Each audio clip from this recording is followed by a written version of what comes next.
Мен дәрігермін ғой. Мен не үшін қорқуым керек? Мен сендерді емдеу үшін, тағы да басқа балаларды емдеу үшін ине салудан қорықпаймыз біз.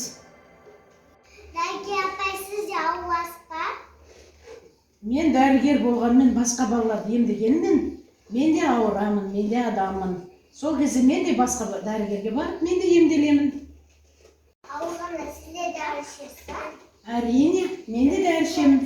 Мен де ауырған кезде дәрі ішемін. Дәрігер апай, сіз бәріңізді жақсы көресіз ба? Әрине, бәріңді бірдей жақсы көремін. Сендердің ауырмағандарың жақсы маған, дендерің сау болып жүргенің жақсы маған. Апай, сіз мамаңыз ұнай ма?